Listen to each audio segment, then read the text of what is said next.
influence that performance style in you? Yes, I mean Jonathan Richman would Okay. I'd say be the number one guy, and I got to open up for him here in Austin.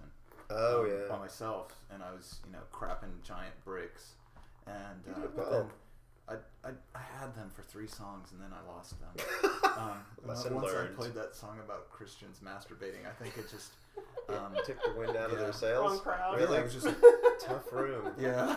Well, I would say David Byrne is another person from the Yeah. Talking Right, Heads whose style we kind of emulated as far as like kind of the presentation and the care he takes in like kind of giving people this spectacle, this show, and it's not overbearing. It's just very artful. It's very, very unique, and his aesthetic as far as how everything looks and sounds is unique and interesting.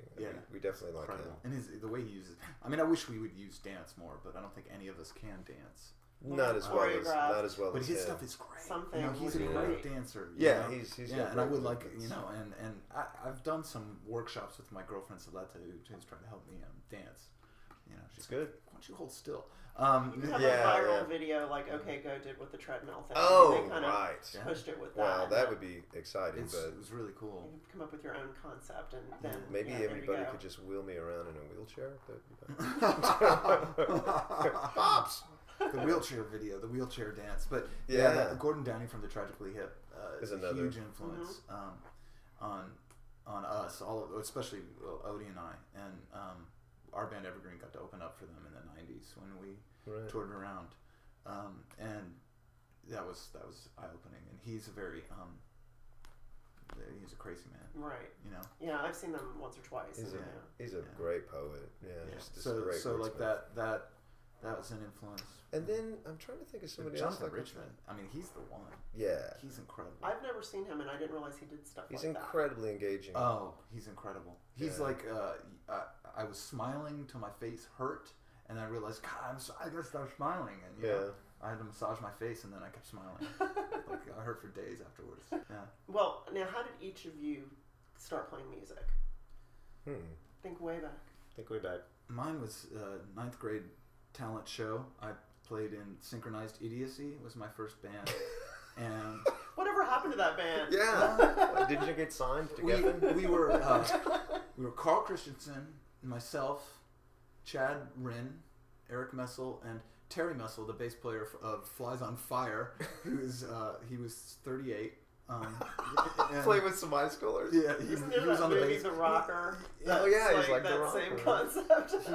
He's on like his major label release band, and he played at the talent show with us, and we rocked. You must have rocked. They shut the curtains and we pulled them open again and kept playing. That's kind of like my experience. Like the very first time I played in front of anyone really was at this Battle of the Bands in San Antonio at the Sunken Garden Theater, which is a big outdoor amphitheater. And the band I was playing with were guys that I just completely met through happenstance. It was literally like in the middle of a drug deal, basically. Someone went, "Hey, this guy is looking for a guitarist. Hold on," and he just put the phone down by my amp, and I just was playing. I was practicing, and so I played a few licks, and he's like, "Oh, okay, cool, yeah, all right." And he hung up. He's like, "Cool, man. So when we go get the weed, you can audition for this band." And I'm like, "What? Really? Oh, all right, fine." So we get some beer, and we load up my guitar amp, and we go out to Kirby, I think is where we went, and these guys were already set up in his parents' garage, and I kind of waltz in, and I'm just a little high school kid, and these guys were in their 20s. They had jobs and credit cards and school, they had bachelor's degrees. And I looked at their set list, I'm like, I knew all these songs. Really? Okay, whatever. I mean, just pick one. And they're just like, what? Okay. And so they played a song, and I played it note for note, just like the record, which was what I wanted to do. And they were just like, wow. How do you do that? I'm like, I don't know, but that's the wrong bass line to that Judas Priest song.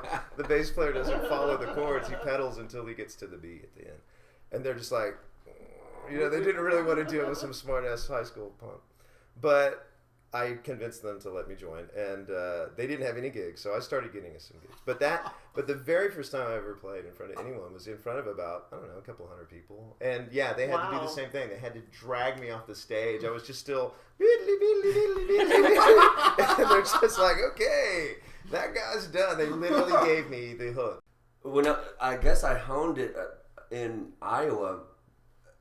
after graduating high school in Japan, the girlfriend that I had was infatuated with John Taylor, the bass player from Duran Duran.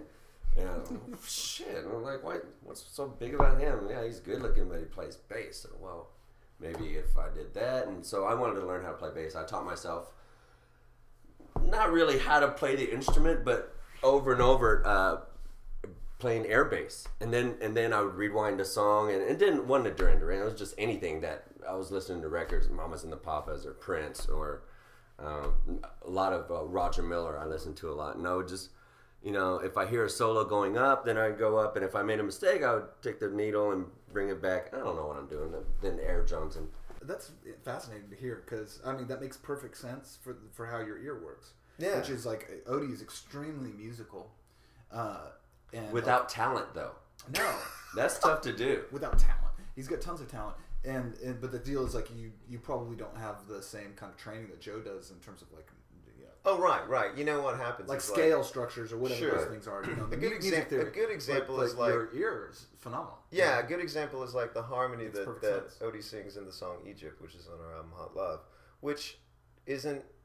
I mean, normally like you would hear a harmony line. Well, it's just a third or a fifth above whatever line someone was singing. But that's not what Odie did at all. It is kind of boring, but I mean that's how I was taught. I mean, I just you see the line and then there's a third and a fifth and maybe something else on top of that. But Odie came up with this thing that was both counterpuntal and didn't match at all like what Eric did, but it was perfect. I was like, that's awesome. How did you come up with that? Like, there's something about the fact that people are sort of not schooled like in music that allow them to like kind of create in this much more freer way.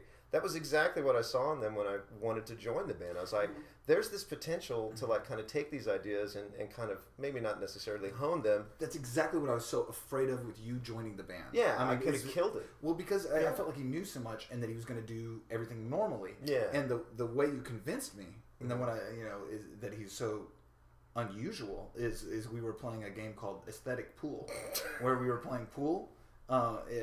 Billiards. At the SWR. And the rules were that you weren't. It didn't matter about putting any balls in the pockets. It was doing the most beautiful or interesting thing. And he schooled me in this game, and I thought, and I would do crazy stuff like take out my wallet and all my credit cards and throw them at the cue ball, and then he'd look at him and he'd see what you can do with that, and then Joe would like blow the ball across the table and leave it in a cool spot, and I was like, oh, okay, that's pretty good. And then he like crawled under the pool table to the other side, just stood there looking at me, and then at the very end he grabbed the cue ball. You just know when the game's over. And there's guys piling quarters getting pissed, like, what the hell are these guys doing? And, like these bikers, and Joe picks up the cue ball and he throws it across the bar and it goes into the trash can and crash, there's like glass in the bottom, crash, and he's like, game over.